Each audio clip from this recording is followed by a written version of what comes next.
What's up? Welcome back. I'm Adam Stacoviak, and you are listening to The Changelog. On this show, Jared and I talk with the hackers, leaders, and the innovators from all areas of the software world. We face our imposter syndrome so you don't have to. Today, we're talking with Linus Lee about the practice of building software for yourself. Linus has several side projects we could talk about, but today's show is focused on Linus's dynamically typed functional programming language called Ink that he used to write his full-text personal search engine called Monocle. Linus is focused on writing software that solves his own needs, all of which is open source, to help him learn more deeply and organize the knowledge of his life. Today, we dig into all that. Big thanks to our partners Linode, Fastly, and LaunchDarkly. We love Linode. They keep it fast and simple. Get $100 in credit at linode.com/changelog. Our bandwidth is provided by Fastly. Learn more at fastly.com. And get your feature flags powered by LaunchDarkly. Get a demo at launchdarkly.com.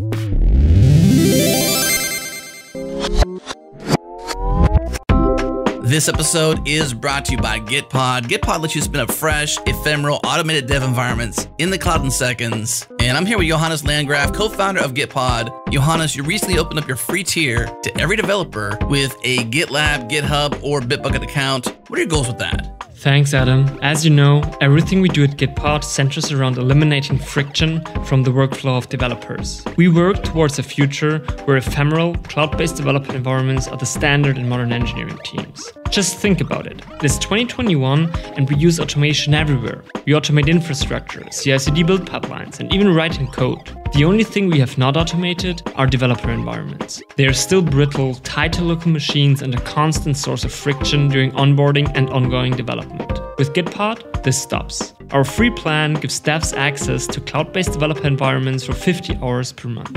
Companies such as Google, Facebook, and most recently GitHub have internally built solutions and moved software development to the cloud. I know I'm biased, but I can fully relate. Once you experience the productivity boost and peace of mind that automation offers, you never want to go back. Gitpod is open source, and with our free tier, we want to make cloud-based development available for everyone.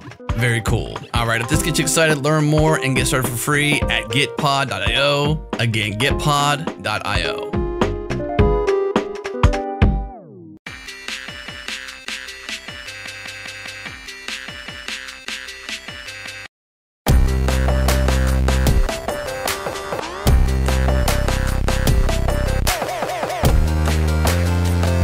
So we're joined by Linus Lee. You may know him as Thesifist, or Thesepist.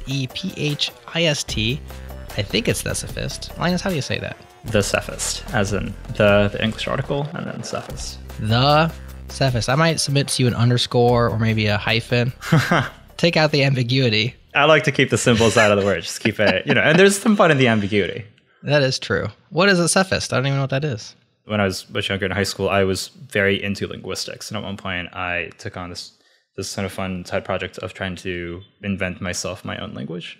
So the word Cephist means something in that language, which the exact meaning I'll keep off the record. Okay. Nothing shady, just fun. But mysterious. Yeah, I'll keep the mystery, but it's just a word from that language. And actually it's funny because since then I've gotten into programming languages and other kinds of languages, but yeah, it's a remnant of that, and then it's a unique enough handle that no one else has taken it. Yeah. In any social media site, so I'm just gonna keep on with it. That is nice to have. So I found you by way of Monocle, which is your personal universal search engine. And when I found that, I was reading about it, and you said this is written in Ink, and I was like, "What's Ink?" And it's your own programming language, and then you have your own UI framework. I started to check you out a little bit more, and you just have all these side projects, like tons of side projects.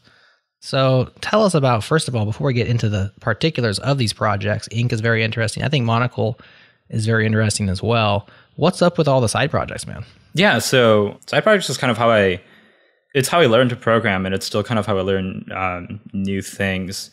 I think the way that I think about side projects is pretty different from sort of the way most people, or like the hackathon crowd, or like the industry likes to think about side projects. My side projects are never really monetized. They're not really for other people. I just kind of make them for me to use it myself.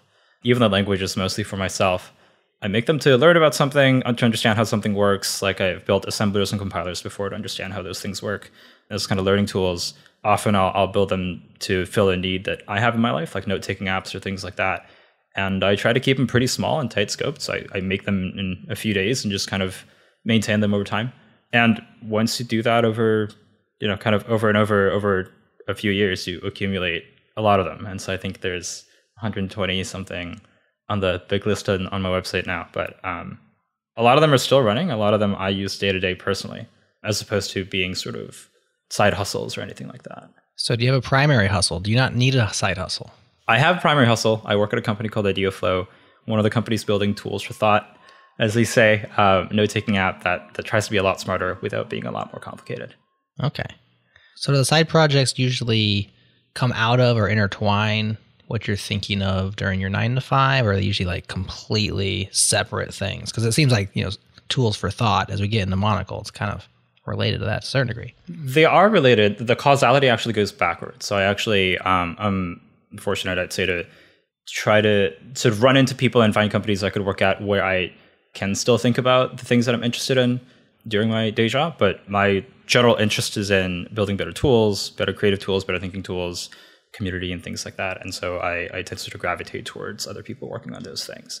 But my side projects are where those interests start. In your day job, do you get to do a lot of the same things? Is there any crossover in terms of like, when you do things for yourself, it's a lot of autonomy, right? You can do things that you want to do. Yeah, definitely. Whereas maybe in the day job, you sort of have to concern yourself with the revenue or customers. There's quite a bit of crossover. I'd say there's actually a lot of knowledge transfer.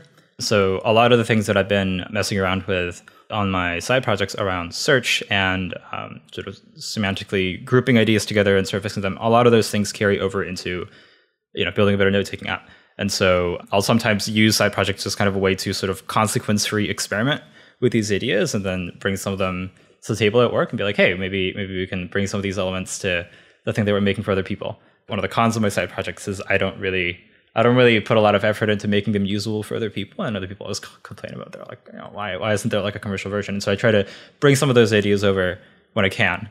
And sometimes when I can do that, it's great, but it's not a must. Do you think your side projects will always be make for yourself, or do you think you'll eventually get to a point where it's like, you know what, I've made this for myself and I can see the usefulness to other people, and you sort of maybe begin the true side hustle? True side hustle. Well, you said you're not doing it, right? So it's yeah. I don't think I'll really ever turn any of them into jobs per se. I mean, the thing that I currently really like about the way that I do my side projects is I have no obligation to any of them. I build something, and if I grow out of it, or if I build the next version, I can just scrap the old one. I can literally just shut it down on my server and never touch it again. And if there's like a bug or something weird that's happening that I never hit, I don't have to worry about it again. And that kind of stuff is really liberating for just being able to iterate quickly and build stuff and experiment without a lot of consequences. Once you start running a service for other people, one, it turns into a job where you have to listen to other people and what they want. And two, there's a lot more liability, right? You have to be liable for their data, for their security. And I think that then it starts turning into a job. Maybe, I'll turn one of my projects into a job, but then it'll definitely be a job and it won't be a side project. And I think there's a pretty clear boundary for me where in side projects, there's a lot of freedom for me to build what I want and experiment. And importantly, underratedly, to be able to shut things down and change things when I think they should change. Yeah, that's pretty liberating for sure, because you're in full control. If it's like, you know what, I'm just sort of done with that thing, or that bug doesn't matter to me. Exactly. You can literally never pay attention to it again, and it won't upset anybody. Yeah, and I think there's also a lot of shortcuts you can take when you build a tool just for yourself, as opposed to for everybody. Leeway on like how you store your data, how you make some things scalable or not scalable, and not having to worry about those things, how you do authentication, things like that. You can kind of duct tape things together nicely, but duct tape things together as opposed to having the perfect solution. And I think that also makes it very easy to build a lot more things a lot more quickly. Yeah, I have a lot of code that never leaves my hard disk. It's not for other people. I just wrote it. I don't want it to scale. I don't want to refactor it so that it's a nice example of code, but it scratches my itch and I'm fine with that. So the question for me becomes, for you, why publish then? Why not just keep them to yourself? Yeah, that's a good question. I mean, for a few reasons. I think that the main one that's come to mind more recently, even if other people can't use the code directly, I think a lot of the effects of me publishing my code is other people looking at it and either seeing that, something that they thought was complicated is actually not that complicated. Like, so Ink, the programming language, which we can talk about more later, that's actually only a few thousand lines of pretty readable Go. And I think programming languages and compilers is one of those things where people look at the general kind of space and say, oh, that's way too complicated, I can't. I can't possibly understand all of it. And it is complicated, but I think one of the things I started learning when I started building tools like that is, if you actually study it, it's logical. Like you can follow it. These are understandable things. And I think one of the benefits of putting it out there is for other people to look at it and kind of have the same realization of these things are actually, you can build them. Anyone who can build them. I think the other effect that it has is to get people to build little things of their own, especially since I can't make them available for everyone to use. A lot of people will come up to me and said, oh, I looked at what you built and inspired me to go build a clone of it or a similar kind of thing that scratches a similar itch in my life myself. And I think that's really cool. Well, let's dive into Ink since you teed it up. Let's hit the ball off the tee here. It's your personal programming language. It's inspired by Go, JavaScript, and Lua. My first question is I think you've already answered this, but maybe I'll give you another chance. Why not just use Go, JavaScript, or Lua? I mean, you apparently like those languages. You have a language inspired by it. Yeah. Why put all the work in? I mean, you wrote a language in Go. You could have just wrote your tools in Go. Yes. I mean, so you could ask the same thing about every one of my side projects. Why build anything then, right? The story of how it came about, I was taking one of the introductory kind of computer science courses at my university, and one of the really fun projects we got to do at the end of the semester was build a really simple Lisp interpreter, which is kind of a pretty common undergrad kind of CS project. And it was one of those things where they had like 80% of the code templated and you fill in the blanks and the fill in the few functions to make it work. But I got to see the internals of, a pretty real programming language working on my computer that I could type code into, and it would do things that I told it to do. And that was really interesting because I hadn't thought of programming languages and interpreters before as something that I could understand and mess with and play with. But here I was like making this project work. That project was pretty, there was a lot of hand holding and I only filled in the blanks, but that inspired me to then sort of build on top of it and say, hey, what if I could like build a language completely from the ground up that worked in a similar way? And I think everyone at the start of their career sort of has this wish of like, if I really like this language, but if I could only change this bit of syntax, or if I could only change this thing that I don't like. And so I basically took all those complaints that I had about all these languages that I liked and tried to build something that I think looked kind of nice and worked kind of nicely and wasn't too complicated. And so I started hacking on it, and it eventually turned into something that worked. And then once it worked, I started using it to build little programs like a Mandelbrot set renderer or a game or things like that. And then it eventually sort of ballooned into, well, if you start writing programs in it, you need like a syntax highlighter because otherwise it's difficult. So you write a syntax highlighter and then you write like a code formatter. And then you're like, oh, I want to run, my encode in the browser. So you write like a compiler and then it sort of balloons from there. But all of it was very iterative. Like I realized that I could do this thing and I built a small version and then added onto it. And now I'm here. But it wasn't really anything calculated from the start. It wasn't even really designed to build projects in. I just kind of built it because I thought it was cool to be able to build a language. How far back does Ink go then? So how many iterations, how many years or months? So I built it the summer of 2019. So it's been a little over 2 years. The language itself, I think, took a couple months on and off to build. And then after that, all of it is just, all the rest of the effort is just adding to the ecosystem, the one-man ecosystem. And you never intend for anybody else to use Ink. They could use it, but you're not designing it. You're not doing it for the consumption of others. Jared might be able to use it or somebody else might be able to use it, but you're not trying to make it be useful to others. Yeah, that's not really a goal. There are, because it was my first programming language project and I was a wee lad, there's a lot of sort of little design mistakes and things like regrets that are now kind of baked into the language and baked into these projects and code bases, and can't make a lot of breaking changes because I like to keep those projects working. So partly for that and partly because I don't think it's a great language. Like, it's my baby, so I use it. But it's like, if someone's like, oh, is Ink better or like JavaScript better? I'm like, clearly JavaScript is a better language. I use it because I like using it. But if other people use it and some people use it to build little things, I think that's great. And I'm super happy to see that whenever that happens. But I don't put pressure on myself to make it something that other people can use. What if they start using it? What if they start open up feature requests and bug reports and I love this thing and I built this little startup on it. And now that'd be a nightmare. And do not build a startup on Ink. My startup is doing great, but I just can't get Ink to do X, Y, or Z, Yeah, that would be pretty crazy. You do so at your own risk. Yeah. And if people run into problems, I try to be helpful and point them to the right resources or help them make a patch or something.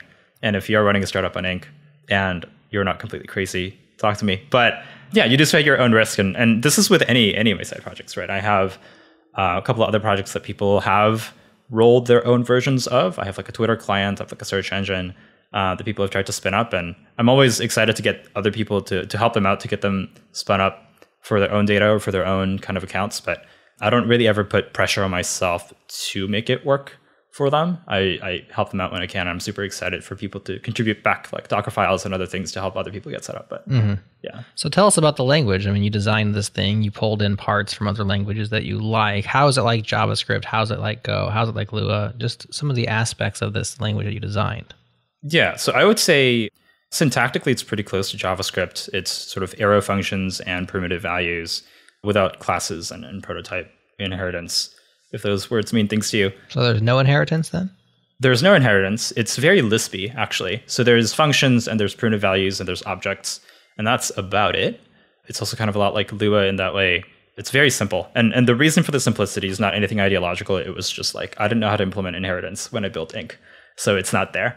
Same thing with a lot of other features around, clever kind of optimizations and things like that. A lot of it, it's simple because I had to build the simplest thing. I didn't want to spend extra time learning how to do inheritance and operator overloading and things like that. Are there any other code reuse mechanisms aside from like a function? Are there other ways? Are there mixins or modules or any way you could get shared utility without? Not really. It's really functions and objects. And I think that actually takes you pretty far. I remember before JavaScript got all these fancy features, you had functions and objects and you could attach. You had kind of an inheritance thing, but really just had functions and objects. And you could do a lot with it. And I think one of the things that writing a lot of Ink code has made me appreciate is that you can actually, a lot of clean code isn't about using a lot of these fancy abstractions. It's just like structuring your functions and objects and like basic data flow to make sense to be simple. And if you do that, you can still write pretty clean code. So what about tooling for Ink? Surely Monocle has some sort of a storage engine or a place that you put your data. It's universal knowledge base kind of a thing. So does Ink have, how does it interact with the world? Does it have database hooks or file system hooks or? Built into the interpreter, there's a couple different ways the language can talk to the outside world. There's a file system kind of interface. There's a basic sort of HTTP networking interface and things like that to be able to run servers and save files. There isn't a database driver or anything like that. I've thought about building something like it, but Monocle and a lot of other apps that I use, I mean, one of the things about building personal tools is the scale of data is so small and the computers these days are so fast that you can kind of store things in like normal files. All of Monocle's search data lives inside like a big 50 megabyte JSON. It's kind of large for JSON, but it can totally chew through it and be pretty quick with it. And so I wrote a little JSON parser and serializer in Ink, and it's like 50 lines of Ink code. And I use that to do most of data storage. So I love that you're still using Ink to this day, even though, like you said, you have regrets. It's a bit of a pet project or a toy project. A lot of people will try to advance in their programming skills in languages that are viable, for lack of a better word, right? Like I'm investing in the Python community, or I'm investing in Go, my personal time. I'm not saying Jared, but these are like the way people think. Do you have any concern that you're spending your years writing a language that only you use, and maybe you could be getting better at JavaScript, or maybe you could be getting better at other things? Yeah, nobody's going to hire me to writing code for their company. Right. I haven't really ever thought about that. I mean, so the main reason that I haven't thought about it is because at my day job, I write React TypeScript, which is, quite popular, and that's going to put the foot on the table. Over time, I think this is a general kind of software engineering realization, but certainly I've realized most of the hard parts of programming isn't learning how to use a particular language. It's learning how to, it's going to sound a little cliche, but it's learning how to like organize abstractions, right? And sort of deal with complexity. And I think a lot of that isn't actually on the keyboard. It's actually in your mind. So like, where do you put things? How do you group things together? How do you know when abstractions are too large or too small? And I think a lot of those skills kind of transfer over to any language that you use. The other sort of reason it hasn't really concerned me is that a lot of the projects that I've built with Ink are sort of learning projects. So I built an assembler with Ink to learn how kind of assembly and linking worked. the code there isn't super reusable in other projects, but a lot of that knowledge is reusable. Like if someone told me to make an assembler now, I can carry over that extra knowledge. I built a full text search engine in Ink, and a lot of that knowledge about how a full text search system works, I can carry over even if the code isn't reusable. So I think there's a lot more transferable knowledge in building these things than you realize. You're still showing up to practice. Even if you're not throwing the football, you may be just doing, drills, you're running, you understand the philosophy or I'm just using football as an example here, but you're still showing up to practice basically. Yeah, or even if you're not using a football, throwing something. Right. You're still involved in the process and the practice of, maybe doing things that excel at programming, but not necessarily like Jared's question was, why not use Go or JavaScript that is a viable project? Your knowledge, as you said, still carries over, which I think is pretty interesting. What about your editor of choice? Did you have to do anything special to code in Vim or code in VS Code or whatever you've chosen? What did you choose? What kind of specifics did you have to do to make it syntax high-level? How is coding in Ink different in your editor? Yeah, so there's actually quite a bit of personal infrastructure associated with building Ink projects. And this is probably my favorite thing to talk about with Ink because I think it's so sort of math science-y. So my editor of choice is Vim, and I keep it pretty bare bones, pretty simple, not a lot of plugins, just sort of basic color themes and little helpers here and there to work with Git. And the only really Vim thing that I have for Ink is a syntax highlighter, just to be able to read my code a little better. And I can do sort of like code folding within functions and things like that to like collapse functions down to one line. And beyond that, I don't have a lot in Vim itself. I'm pretty proficient with Vim, so I can move around my code easily. It's fast, it's simple, it works. Outside of Vim, though, I have quite a bit of tooling. So I have Ink Format, or Ink Format, depending on how you say it. That's a code formatter for Ink. So once in a while, I'll save the code, I'll run the code formatter over it, and it'll format all my Ink code for me, so I don't have to have anything special in Vim to do it around auto indent or things like that. Wait a second. Yeah. You're the only one that writes Ink. I mean, isn't just however you write it, that's the format, isn't it? It is, but you want your code. What if he changes over there? He iterates his day to day. He can always have the fumped. I love this. You have a formatter tool for yourself. So actually, this is one of the rough edges. Is Vim's auto indent strategy doesn't understand Ink syntax, so frequently it'll mess up. And I don't want to have to manually go and untab and tab all these things. So I just write kind of messy code, run the formatter, and then it's pristine again. Okay. And it helps with all the standard sort of benefits that apply to code formatters around standard formatting and automating kind of code rewrites and refactors and things like that. I think a lot of them still apply here. So it's a little overkill, but it's actually really, really nice. So there's Ink Format. There's also sort of color preview printers. So I actually also have sort of a proxy on top of GitHub that'll syntax highlight Ink code called Ken. And that's because to add your language to GitHub's sort of registry of languages it knows how to syntax highlight in its interface, one of the requirements is it has to be reasonably popular, right? And Ink is not reasonably popular. It's very, very unpopular. But I wanted to read syntax highlighted code without having to open it up in Vim. And so I wrote a little proxy in front of GitHub's files where if it recognizes an Ink file, it'll run my syntax highlighter, which is also written in Ink, over it and show me a syntax highlighted version, which is nice. And then I have compilers and a few other tools. I think we need to find a way of getting Ink to be an official GitHub recognized language. I think that would be awesome, wouldn't it? Yeah, if you're working at GitHub on the language tooling side and want to get Ink in, also let me know. That would be fantastic. I think after this show, you're going to have a lot of maybe not immediate, but ongoing attention. Hey, I listen to this show, loved your ideas. I know it's open code, but not open to contribution, because based on, at least on Ink, I see a couple pull requests where you've politely declined integration just because the ideas didn't align. But I can imagine after this show, you're going to have more attention, let's just say. Yeah, which is, I don't really have a great way of thinking about how I should deal with it, for lack of a better word. I mean, it's kind of my baby. So there's especially for Ink, because I use it personally so much, I want to kind of keep it the way it is. But I also recognize other people wanting to move in and suggest ideas. Yeah, we'll see.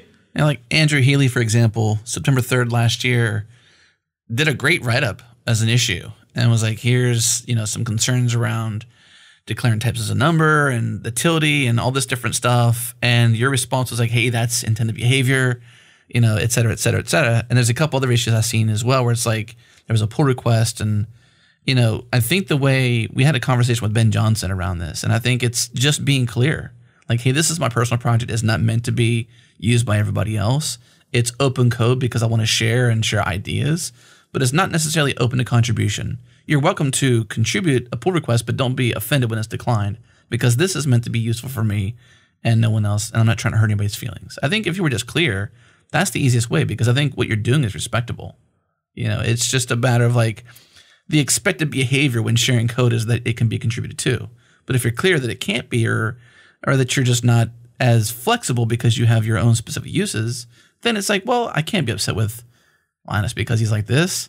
It's how it works. Yeah, definitely. I think the other thing is the beauty of open source, you can always fork it, right? So Yeah. if you like Ink, but you don't like these things, then you can fork Ink and implement these things differently. Actually, Andrew, I've spoken with a few times, and he's built his own Ink interpreter in Rust. And so if he wants to, he can implement his own version of Ink that fixes all these problems that he has with Ink. And I think that would actually be amazing to see. And so, yeah, I think the forking model of open source, I think I'm a huge fan of, rather than this, so a lot of governance and decision making, things like that going into it. If it's written in Rust, you should call it Rink. Yeah. Or he could write an F# and call it Fink. So I'm actually, this is sort of the coming out of this project that I have under Works, but I've lately been working on sort of like an Ink 2.0, which fixes essentially every complaint I've ever had about Ink. Not sure if it's ever going to be super useful or public or things like that, but I just making it as a hobby project like anything else. And, it's surprisingly difficult to find a name for a programming language, because all the good ones are taken. All the single letters are taken. A lot of the double letters are taken. You don't want it to be too long. You want the file extension to match up with a name. Like my girlfriend suggested, why don't you call it Oak, because it's like Ink, but it's like a generation. And it turns out there is an Oak programming language. It was the original name for the Java programming language, or a predecessor to it. Yeah. And so it's surprisingly hard to find a good name.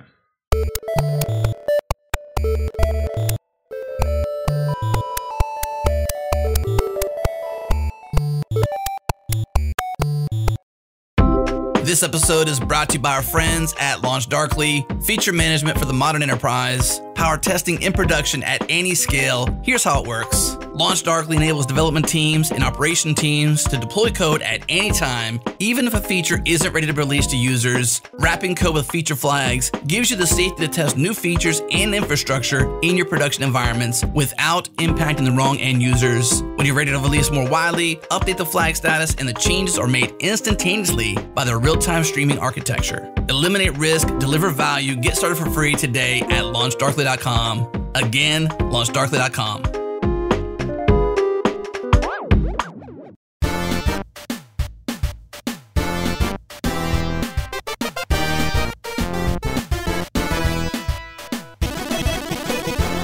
Let's assume there's some FOMO out there. Jared mentioned non-viable in terms of your language. You mentioned his response with that may be true, and maybe not yet. Maybe at some point it will be, but at least right now, Ink is intended to be, a Linus-only language. And you're open to hearing ideas, but you're not necessarily looking for contributions, et cetera, et cetera. But to that fact, some of the knowledge you've gained while doing the interpreter or syntax highlighting, you've learned a lot of things that transcend simply the language. But I'm sure you got friends in the industry and they're doing cool things or whatever. Like, have you had any FOMO? How do you translate your choices to other choices? And are you looking over shoulders and thinking, man, that's kind of cool? Yeah, that's a great question. So when I started out doing sort of building these personal side projects, that was actually the legitimate concern that I had. Is I look around and there's all these cool people that are spending their time without working outside of work building these sort of more legitimate, feeling legitimate looking kind of production level services that are scalable and buttered and distributed and all this kind of stuff. And I'm over here sort of like, saving my data to these JSON files and working on these personal projects that only really I use. And for a while, I looked at that and I was like, well, maybe I'm practicing skills that aren't actually useful. But I think over time that fear sort of went away for a couple of reasons. One is people started finding my work interesting, which I think, just say what you will about looking for external validation, but I think I needed some degree of that validation to be like, hey, maybe the thing that I'm doing is actually not a waste of time. Maybe there is value in it, even if it's not sort of the value in the same value as like creating these production level services. There's value in other people looking at my projects and being inspired to go build their own versions, or there's value in people thinking it's interesting, getting interesting ideas off of it. The second realization that I had was there was more than one way to practice software engineering and building things. There's more than one way that programming can be valuable. One of them is to build these kind of large scale distributed services that work really well at scale. Another way is to just like build personal tools and kind of present ideas. A lot of my projects are about, I have this idea of how this should work, and here it is, and it works for me, and look at how it works for me. Maybe you can take that idea and build something else. And so I think I realized there's a lot of different ways that writing code can be valuable, a lot of different ways to practice being a good software engineer. I think I have sort of a different skill chart than a lot of sort of traditional software engineers, just because I'm very well practiced on certain things like rapid prototyping and certain kinds of domains, whereas I'm not as practiced on working with large amounts of data or analytics or things like that. And I think that's okay. There's, you got to fit into a team, and to build a good team, you need people that are good at different things. So I think in the end, there's a lot of different ways to be good at your craft. And I think I become a lot more comfortable in my skin and in the particular way that I try to become better at what I do. Well, if we're speaking career, and if you're talking hiring versus starting something itself, really you're trying to impress somebody that you are worthy of a role, right? And whether you spent your time doing production scale, large data, distributed systems, or working on personal projects, I think when it comes down to impressing upon somebody that you are good at what you do and that you can learn, is the fact that you've learned all of these things enough so to create your own programming language and then your own tooling for all these different aspects of your life. And so does it really matter that you know TypeScript in and out, even though you probably do because you work 9 to 5 doing TypeScript? But let's take Rust. Does it really matter that you haven't spent the last 5 years learning Rust when you've learned enough about programming to be able to write a language that you write all your projects on? So I think that probably works. Yeah, it definitely does. I think it's actually funny. I talk about this with some friends who are more traditionally sort of in industry. It's actually very hard to impress people doing the thing that everyone else is doing. It takes a lot more effort.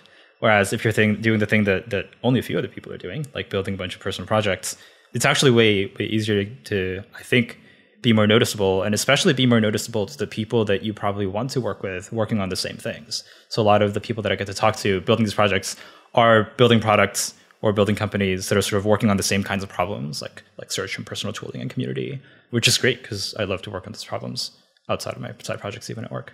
You're the purple cow. Purple cow. How dare you? Explain the purple cow. Yeah.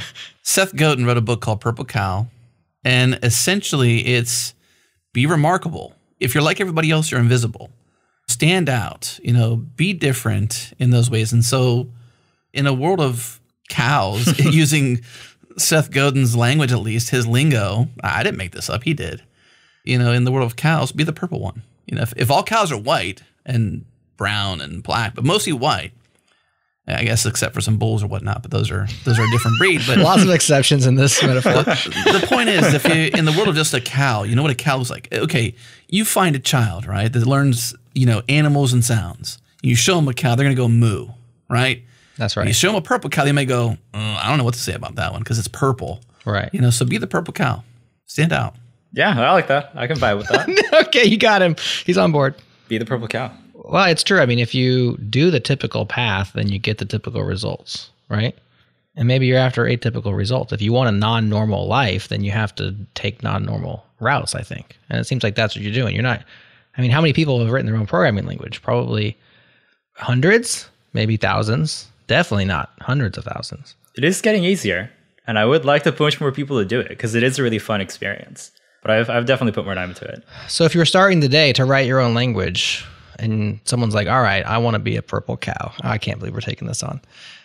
I want to be like Linus Lee. And just to specify, there's a namespace conflict on Linus. Yeah. And I want to write my own programming language. How would you advise them to start today? Where would they go? Who would they learn from? Would they just fork ink and write Fink? What would they do? Yeah, so there's a bunch of different ways. I think the way that I would recommend that's closest to the way that I kind of went into it was start with something simple. I think one of the that's useless advice out of context, but I think start with something more complicated. No, start with something simple. But specifically, I think it's really hard to know what's simple to implement.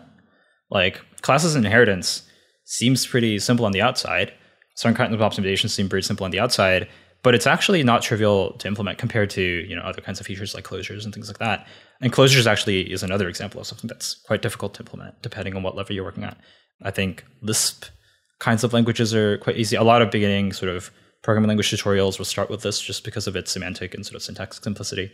Start with something simple and slowly add pieces on. There's specifically a lot of great sort of resources and books out there that could help. The ones that come to mind, I actually have a blog about building your own programming language too. If you search my name and how to build a programming language on Google, you'll find it. But outside of that, the resources that were really helpful to me were specifically, there is a great book that actually just came out in physical copy this week by Bob Nystrom called Crafting Interpreters. It's probably the single best piece of literature online. It's free, although you can get a physical copy too, about how to build an interpreter. And it goes sort of from the basics all the way up to building something that's rather sophisticated. So Crafting Interpreters, there's another book called, I think like Building a Compiler in Go or Building an Interpreter in Go or something like that. Writing an Interpreter in Go. That one's Yes. by Thorsten Ball. Yeah, from Thorsten. Yeah. We've had him on Go Time, episode 28, way back in the day. He's been on the show a few times. And I haven't read that one, but I've heard a lot of people also vouch for it. Yeah, and I've looked at some projects that are sort of that other people have built following the book, and that also looks amazing. And those are quite easy to follow. If you know the base language for those books, it's Go. You can sort of like follow it like any other programming tutorial, and it'll sort of teach you the basic concepts you need to know. And then once you build something like that following instructions, it's like Legos, right? Like you follow instructions and then you can start adding pieces on or customizing things to your liking. And I think the great thing about programming languages as a project is there's so many things to customize. You can customize the keywords, customize the syntax, you can like change how different built-in functions act. And so follow one of these like great guides that exist already and then sort of like hack away at it to your liking. So you've made mistakes with Ink, and you now have brought forth Ink 2.0, or this new thing, the unnamed project. What are some of the things that you decided to change, or what motivated you to go ahead and write a second new programming language that's, at least I assume, similar to Ink, but different? So it's similar in that it's keeping all the things that I actually like about Ink around its simplicity and focus on first-class functions and closures and callback-based asynchrony. I would not say I'm bringing it forth. It's still kind of under wraps, but I can talk about it a little bit. The reason that I started working on it actually was a little bit embarrassing. It's I got this great chance to give a talk about Ink in this year's GopherCon happening later this year. The organizers asked me to talk about the process of building your own programming language in Go. And I was like, that sounds great. I'd love to talk about it. But the Ink code base, because it was one of my first major Go projects and because it was my first programming language, is kind of hideous. The code is not what I would say super clean. It's not organized in the way that I would do it now if I did it. And so rather than, for that kind of talk, rather than rewriting significant parts of Ink and spending a lot of my time doing it, it's a few thousand lines ago. So I'll just kind of, while I'm rewriting the interpreter, I'll also fix all the things that I think is wrong with Ink currently. And that ended up being sort of kind of a different language. Ink is kind of callback-based, event loop-based, a lot like JavaScript, which is where it's a lot like JavaScript. A lot of the syntax is staying, but I'm introducing a few more keywords. Ink is very heavy on sigils, like symbols. That's sort of nice from like, it makes me like feel warm and fuzzy inside that like there's no English keywords in the language, but it's a little hard to use. And so I'm introducing some symbols and keywords. I'm making certain kinds of built-in functions a little more pragmatic, and a little less sort of like ideological and axiomatic. Like in Ink, there is a read function that reads from a file and a write function that writes to a file. And one of the things I found difficult while building more sophisticated projects with Ink was like sometimes you want to keep a handle to a file and read from it, over and over and over again. Sometimes you want to like truncate a file. Sometimes you want to append to a file without, writing over it. And those things are kind of hard when you're limited to those APIs. So I'm fixing some of these APIs. I'm adding like a pipe operator to make like chaining function calls easy because we don't have objects and methods. So you can't do like array.map. So you have to do map and then pass in the array. But with like a pipe operator, you can do array, pipe, map something, pipe, filter something. So just making it a little more ergonomic. Basically, I've in my head, there's a mental list of all the things that are like, I wish it worked a little differently from all the projects that I've built with Ink. And I'm trying to add them in without succumbing to the pressure of like trying to do too many things originally. Yeah. So you should have that done, plus your talk in time for GopherCon, right? Like October. I think, yeah, sometime in December. That's right, December. Yeah. No pressure. It's sort of in the back of my mind, working on it when I have time. Going back to career and what you said before, when Jared asked you in the first part of the show, I think you said it's kind of backwards. Like you're trying to not take what you've learned at a job back to your side project. You're sort of taking your side projects to your job. So back to the career part, you're not like mapping out your career based upon like, oh, I'm going to do these things to get hired somewhere. You're sort of choosing your career in a way based upon at least your 9 to 5, based upon what you are learning now in your side projects, so you could use them there. Is that correct? Yeah, that sounds right. Just because I've worked on a lot of things on my side, a lot of the people that I get to meet and talk to about the people that I might work with in the future, things like that, a lot of that ends up being related to what I'm thinking about on the side. So when you keep layering on like Ink 2.0 or things like that, you're not necessarily doing it so that you can get that FOMO job, your friend or whatever, like purple cow momenting yourself essentially. You're just trying to keep doing what you do on the side. Sounds like that's what you're optimizing for. Like you're optimizing for the joy of your side work more so than the joy of your primary work. Yeah, and I think if you're working on things, at least for me, I found that if I work on things that sort of most fascinate me or intellectually sort of excite me on my side, it's always sort of going to lead to me talking to people that are sort of working on similar things. So with Monocle, it's sort of like a personal search engine that introduced me to a lot of problems and this sort of like cracked open this wide world of search as like a general computer science problem space, natural language search, text search. And it turns out there's a lot of people working on search as a problem, even outside of, Google and Bing. It's a huge space. And I think just building something in it and talking to people about it has opened up a lot of really interesting doors to other people they're working on similar things and potentially some people that I might work with in the future.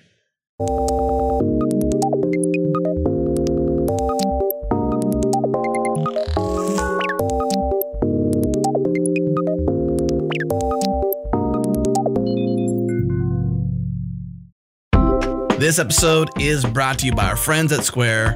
For our listeners out there building applications with Square, if you haven't yet, you need to check out their API Explorer. It's an interactive interface you can use to build, view, and send HTTP requests they call Square APIs. API Explorer lets you test your requests using actual sandbox or production resources inside your account, such as customers, orders, and catalog objects. You can use the API Explorer to quickly populate sandbox or production resources in your account. Then you can interact with those new resources inside the seller dashboard. For example, if you use API Explorer to create a customer in your production or sandbox environment, the customer is displayed in the production or sandbox seller dashboard. This tool is so powerful and will likely become your best friend when interacting with, testing, or playing with your applications inside Square. Check the show notes for links to the docs, the API Explorer, and the developer account sign-up page, or head to developer.squareup.com/explore/square to jump right in. Again, check for links in the show notes, or head to developer.squareup.com/explore/square to play right now.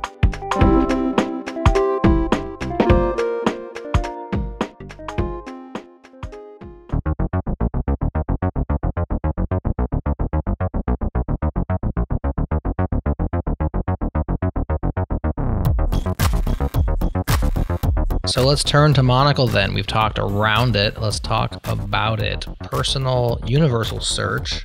I like this idea of a personal knowledge base, not just the things that you put out in the public, but all the things. Because I feel like my data is spread about different apps and different locations.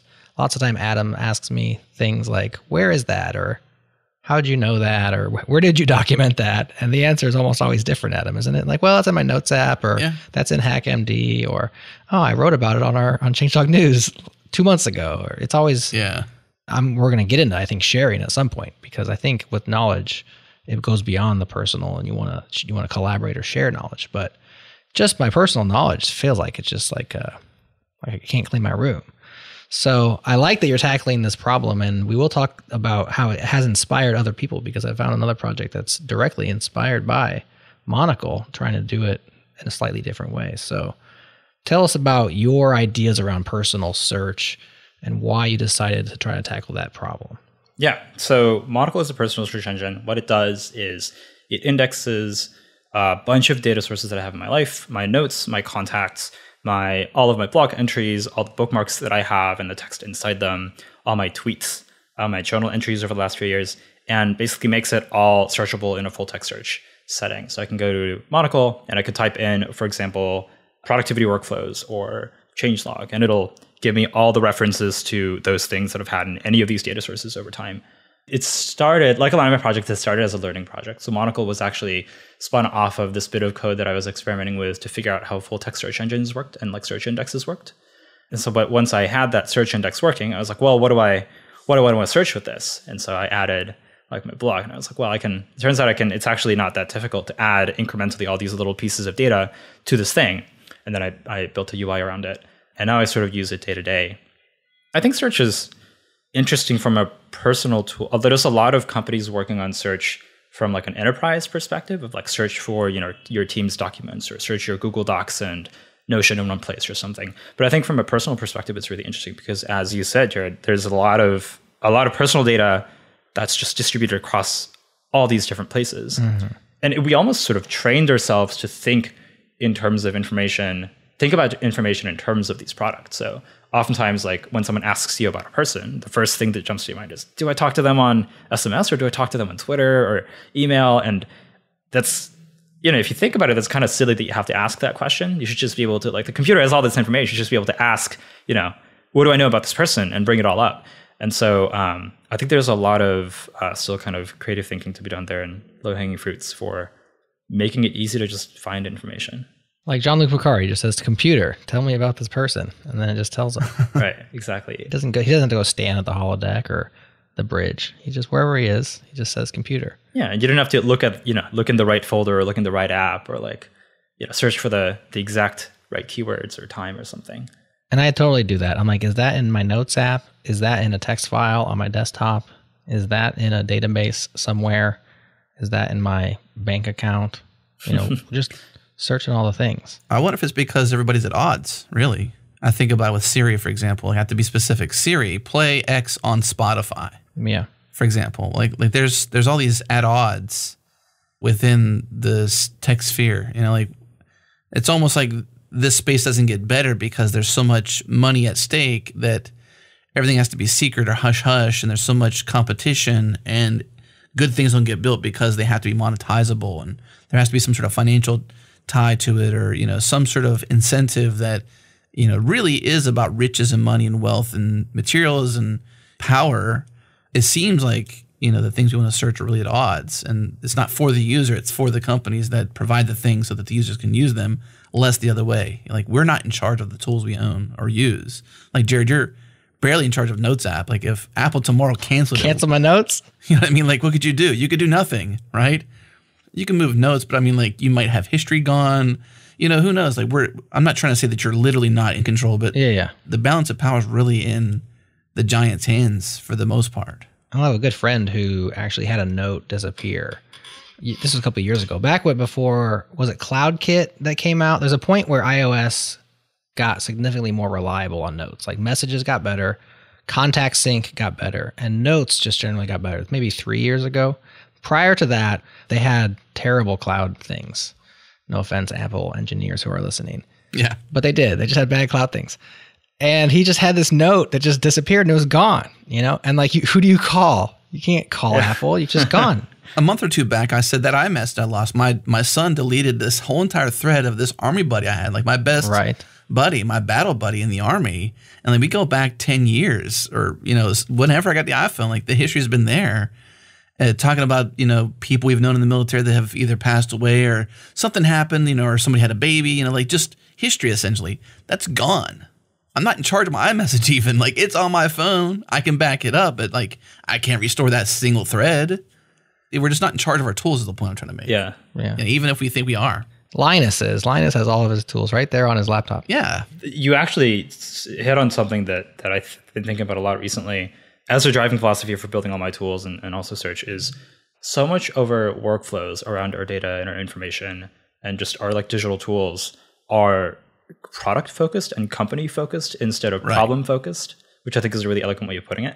Like, so a great example that I cited earlier is like, I want to look up this person and see what I know about this person. I have to search through all of these products and these tools instead of just, looking up the person. This happens in general because companies want to keep users to their product, but like companies like Apple doesn't really want to think about, how they integrate with every other thing that you use in your life to keep information organized. And I think one of the benefits of building my own tools is, I can think about these things from a problem perspective and not from a product perspective. Like I don't have to care about the success of any one particular thing that I use. I just care about my information and how I can find them. And so there's a lot more incentive aligned there. And I think I can build tools that actually solve my problem first and foremost, instead of sort of solving your problem as an incidental kind of benefit to, making me use whatever these companies are building. So I think that's a good benefit to building your own tools as well. It lets you go out in the world and do your thing too, right? You can go out and tweet, and you can go out and blog, you can do whatever, and you can determine a source point, I'm sure, to bring back into Monocle for searching later. Like it lets you just be who you want to be wherever you want to do it at, and you just index it based upon that. And if you stop using that blog or you stop going to Twitter and tweeting, well then, the index ends.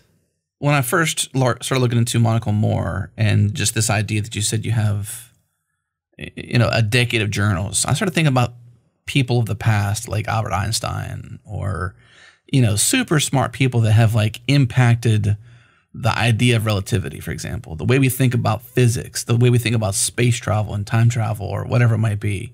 If those kind of people had this kind of tool that could index it, should a tool like this eventually be overturned to the public? Could they elect, okay, my Monocle, let's just say, I'm going to be dedicated to this practice for years, and Monocle is going to make it easy because it's so problem-focused and not product-focused.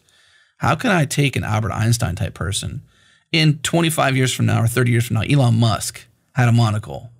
Could that become public? Could it become public domain, so to speak? Not because we want to know his secrets, but because we want to know his knowledge. How can we transcend the idea of humanity through knowledge and knowledge share, problem sharing, essentially, by this idea, this practice of like indexing, our contacts and our ideas and our tweets? Is that something that you've thought about as regards to Monocle? Definitely. So there's a lot to it. This is getting into sort of like sharing knowledge tools space. So at a basic level, you can take all of Albert Einstein's notes or Elon Musk's notes or Marie Curie's notes or whatever, and just make it public. There's a lot of that data already out there. A lot of documents are public, and you can look through them. But the problem there is none of them are really searchable or annotated in a useful way for people to be able to look through it.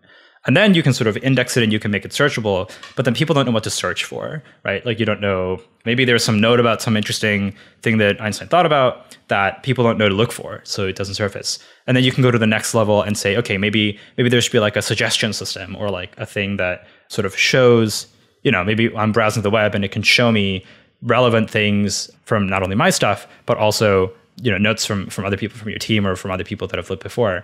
There's sort of like a hierarchy of features that you can add to make people's minds and sort of graphs of ideas gel better together.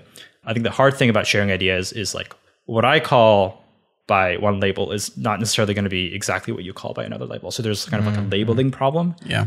A lot of companies are tackling this these days, but I think there's some kinks to work out and a lot of exciting things that we can do once I can like take my Monocle database and merge it with yours and have us search both or things like that. One thing that I've thought about as an extension to Monocle, or maybe a project that someone else can work on, is what if there was Monocle for, my entire team, right? Like if I've ever talked to a customer or if I've ever worked on this problem, it's in the database. And if someone else searches for, how to solve this particular problem or how to fix this bug, they can look at my notes on how I did it. Yeah. And the problem there again is like, okay, maybe they don't know that it's in there. They don't know what to search for. And so you get into more sort of machine learning driven ways to recommend things. But in general, I think when you share these databases, there's a lot of potential. There's a lot of human problems in there as well around privacy and agency and consent, because maybe Albert Einstein doesn't want us to have his Monocle, but he's dead and he can't speak for himself. Right. I think in this case, my example, to be clear, was like if he elected. I know it was. If the person elected to, because they thought, well, when I'm gone, who cares? I want to give my knowledge to the public. Yeah, I know you meant that. I'm just saying, like, even in the real time, like if we just talk about sharing amongst a small organization, knowledge sharing, it's very difficult because there's a lot of little nuances. I think Basecamp does a pretty good job of this with like a client and a service provider relationship where you can have like kind of private conversations, and it makes it very clear like who's getting this email or who has access to this thread, because there are things that you want to say, not trying to hide it from your client because it's shady, but because it's just like either noise or it's meta, or maybe it is shady. But the point is like, I want to share this with Adam, but not Linus, for example. I want to share this with everybody in this team, but except for George. because there's reasons. Maybe they're good or bad. But you know what I'm saying? Like, it gets very, very... It's too loud. Yeah, George is too loud. Yeah. Be quiet, George. Just get upset. Yeah. It gets really difficult to actually navigate those paths well. Monocle is, I think, a great example of the type of thing that would be very difficult to build for the general public because of the privacy reason. Like, I have all my journals in there. I have all my private notes in there, in addition to all my public data. And I would never give that data to any company that wants to be able to read it, right? So I keep it in my personal infrastructure, right. And I can index it because I know exactly where that data is going, and that lets me do that. But I think to run that kind of service for other people, I think requires that they put a lot of trust in you, which I think is difficult. Yeah, which makes sense in team environments because, like, if it's encapsulated to just simply the amount of knowledge and service you can give to the team, for example, like in a work environment. You signed a contract or you committed in some sort of way. There's some sort of like clear boundary between you, the person, and then you, the worker, or the individual that shows up. Right. There's some sort of like offer there, and I think in those scenarios it can be easier to give. But then at what point? Like, what do you give? You can search all my emails. You can search all my docs I created. You can search all my notes in the employee version of my notes app or whatever. Like, there is some lines to be crossed there, but I think this idea of sharing knowledge like that is pretty interesting. You've done it for yourself. What was the motivation for doing it for yourself? Like, when you say problem focused, what was the problem that you solved when you solved the problem? It's literally that I couldn't look things up as much as I wanted to. Like, if I wanted to, frequently, for example, when I tried to learn something new around, like, I was looking up a lot of stuff around natural language processing, like a topic extraction from text, things like that. I was trying to figure out what I knew already about that subject. And without Monocle, I'd have to like go to every data source and perform a bunch of queries to try to collate everything that I knew. Where here I could search Monocle, I can figure out all the people that I know that are in that field, all the sort of bookmarks that I've made in that field, any notes that I've made of related projects. And having that there, having it so available so quickly, I think is actually kind of a game changer. It's one of those things where it's so easy that it actually makes you search more. Or even document more. Yeah, I would imagine exactly. You're far more motivated to put down what you think you know, because in the future, what you thought you actually knew, and now you want to know what you knew. Exactly. Try to follow that. Can you write that down? These days when I bookmark something, it's not just I'll come back to it later, but it's like I'll be able to search this later. So anytime I come across something that is like, I might want to remember this or recall this, I just bookmark it now, and I know I'll be able to search for it forever for the rest of my life. Yeah. So does this thing then just simply index and keep a copy, or does it index? Because the version I'm seeing at monocle.surge.sh seems like it's its own version. Like, I don't think that this blog post that you wrote, The Miracle of Trust, is, because I'm just clicking on your examples, and I think the thing at search was actually your name, Linus Lee. And the very last one on the list was www, so I'm assuming that's a blog post that you wrote. This is a copy of it. This is not the original version of it. But then it gives me a link to open it up. Yeah. So the way the Monocle generally works is I pull in excerpts if it's a long document, or the whole document if it's not that long, of any of this data stuff, data sources that I have, and it keeps the local excerpt. But then if it's something that I can link to, you can click on the open button to link it, to open it up somewhere else. Frequently for tweets, for blog posts, for notes that I have on web apps, all of them are linkable, and I can go and edit it or add to it or something like that. The version that you're looking at on monocle.surge.sh is actually also kind of exactly what you talked about. It's like a public version. That's the version where from the search index, all of my private data was scrubbed out. So you can only search public sources, essentially. Like, yeah. This is in the index, but it's search for this public version can only see sources that are from there. So do you mean literally scrubbed, or just not searchable? Like, it's in the database, maybe it just doesn't show. So it's actually two completely separate indexes. So that one only has public data indexed. The one that I have access to, I feel so secretive. The one that I have access to, that nobody else has access to, has... He made a face when he said it to everybody. He's like, I'm so secretive. Yeah. Has a few extra 1,000 documents from my personal notes and all this kind of stuff that only I have access to. Well, let's face it. There's things to be private about, and that's okay. There's things to be private about that aren't necessarily embarrassing or wrong. Like, it's just private. This is my information, not yours. There you go. Yeah, and also it's so hard to...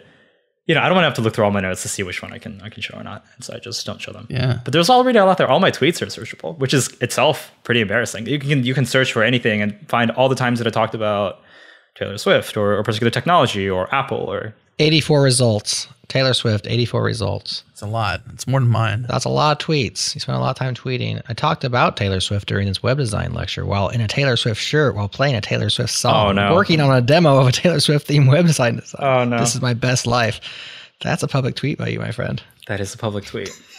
Like it or That is not, a public tweet. that's already public. So making it searchable. Yeah, So, Taylor Swift fan, it seems. I am a big fan. Yeah. Well, she's a good musician. That's fine too. Yeah, nothing wrong with that. It's just funny because as you were saying that, I was looking at the results because it was one of your built-in labels. So Oh I yeah, assumed- definitely. It's a suggested search for a reason. Yeah, exactly. Actually, one of my other side projects is a quiz that'll quiz you on how well you know Taylor Swift lyrics. Yeah, it's a good party game. Are you the only one that takes the quiz? No, actually, I've had whenever I meet someone who's like, I'm a big Taylor Swift fan, I'm like, take this quiz, prove it to me. Wow. I've only had a few people beat me at the game. Wow.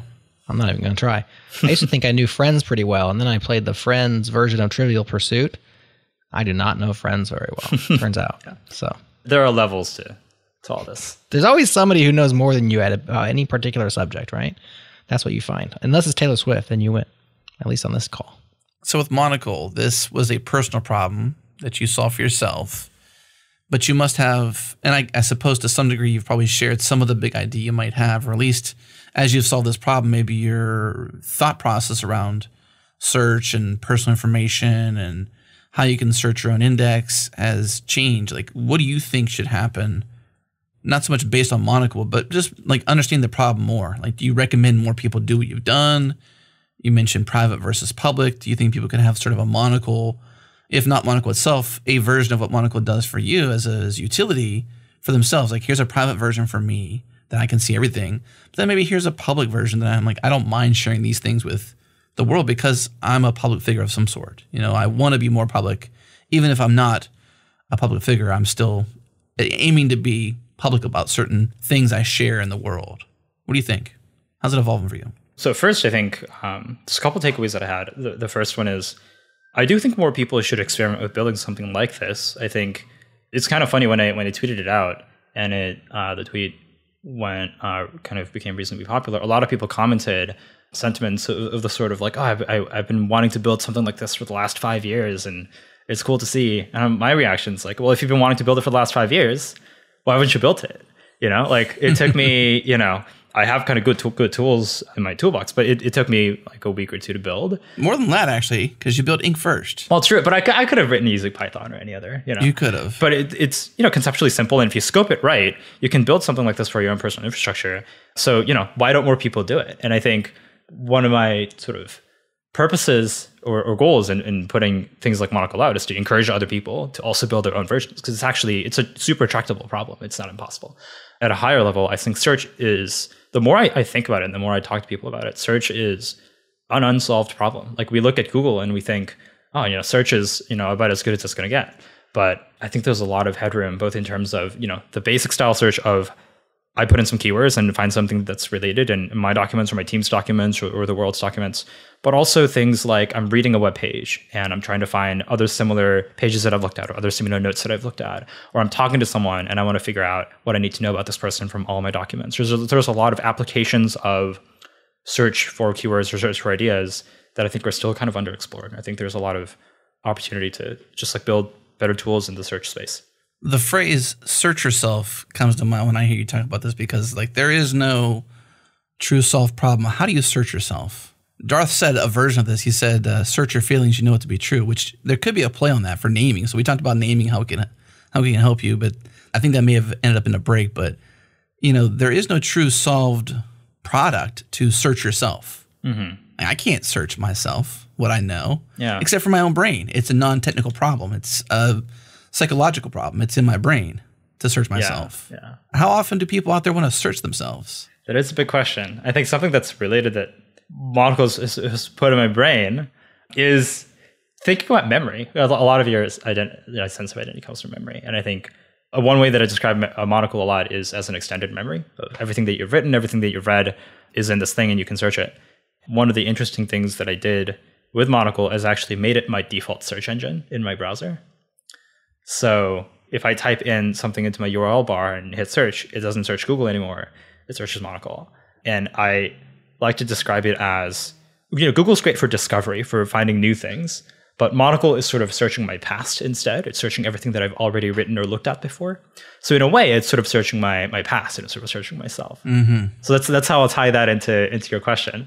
But yeah, I think if memory is more accessible. There's something here for sure, because I mean, I've even rediscovered old notes I've written way back when I think I was wiser. I feel like as you get older, just based upon entropy, you should get wiser. And I think I have gotten wiser, but I've also gotten forgetful.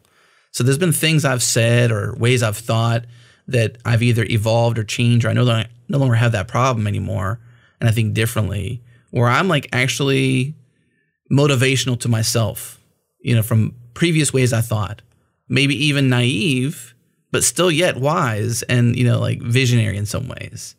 Nothing in particular comes to mind, but there's definitely been a few times I've shared that on Brain Science, because we had a show around psychology and habit formation and different stuff. And I've actually been introspective. I searched myself, what do I really think? Why do I really think this way?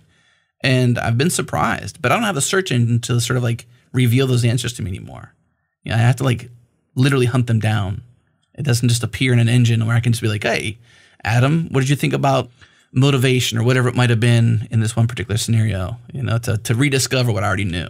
I have to hunt it down hardcore. That is a real thing that happens, is rediscovering what you already know. A lot of quite often I'll search Monocle for a person or an idea. The other day I learned about this thing called a trigram index, which is a way of doing kind of text indexes in a database. And I thought this was the first time I'd heard about it, but I searched, I typed it into my browser, hit enter, and of course it took me to Monocle instead of Google. I wasn't still used to it at that point, so it was kind of a little bit jarring. But it turns out I had read about it before in a different article. I remembered the article, but I didn't remember that this was a part of the article. And so it made that connection. And I think in general, searching my past in this way, I end up making a lot more sort of internal connections between things I already know or things I'm learning, which is cool. Yeah.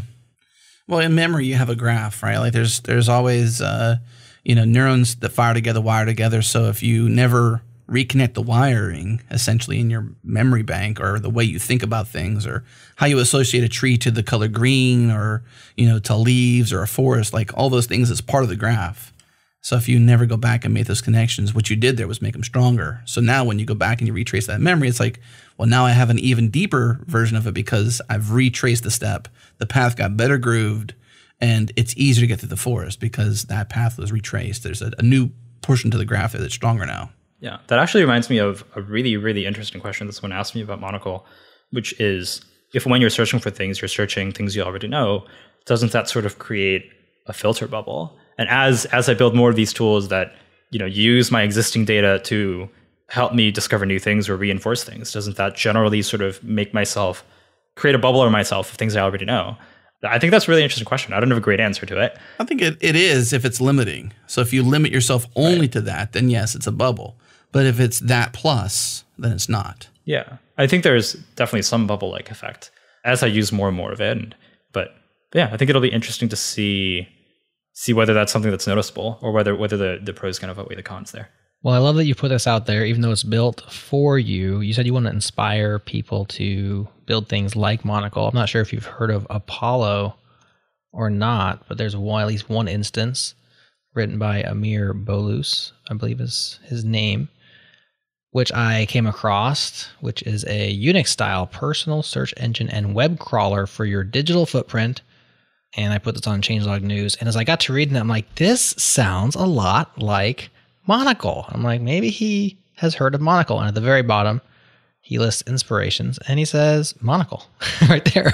So I no longer had to wonder if that was inspired by Monocle. Sure was. So at least one person's out there taking your torch and running with it and building his own, which seems to be a little more general purpose than yours, but maybe not. Regardless, that's pretty cool. What do you think about that? Yeah, I think that's awesome. So Amir and I have actually spoken on Twitter before. Okay. We've talked about various projects, and he's built some other projects that are sort of riffs of mine as well, outside of Monocle. I think what I like about Apollo in particular is it's not an exact re-implementation of what I built. It's not indexing all your data or things like that. It's doing something slightly different, which is, I believe it's, if you want to save a web page to be able to search back later, you can sort of build your own web search index. You can build your own pile of pages that you can search later, instead of everything that you've ever done or everything on the web. So it's just a slightly different spin. Doesn't yours also index the pages that you're bookmarking though? Yeah, that sounds right. So it's kind of it's a slice of yours, a focused slice of what Monocle does. Right. Yeah. As more people put this kind of spin on it and add their own opinions to it, I think that's the way that we're going to find new, interesting tools. So I think that's great. I love that Apollo is very Google-esque in terms of the colors. Maybe it's old school, at least on the visual interface, but it's paying some sort of homage to Google. Could be scary. I like the aesthetic as well. Yeah, it's like an old school design. We'll link that one up as well. Well, Linus, thanks so much for coming on the show, sharing your personal universe of knowledge with us. I love how willing you are to go off the beaten path, learn and build brand new things.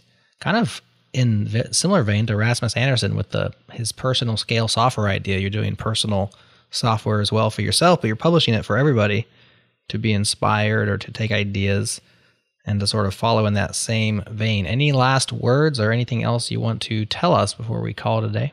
Nothing in particular. I just say if you come across an interesting project or an idea, I think the world is much more interesting when your default assumption is not whether I can build it or not, but whether, if I want to build something like it, what's the first step? How complicated could it be? Sort of have your default assumption be, I can probably build it. Let's see how far I can take it. Very good advice. I love that. That's an excellent mindset. Linus, thank you so much for joining us. It's been awesome having you. Yeah, of course. Thanks for having me. All right, that's it for this episode of The Changelog. Thank you for tuning in. We have a bunch of podcasts for you at changelog.com. You should check out. Subscribe to the master feed. Get them all at changelog.com/master. Get everything we ship in a single feed.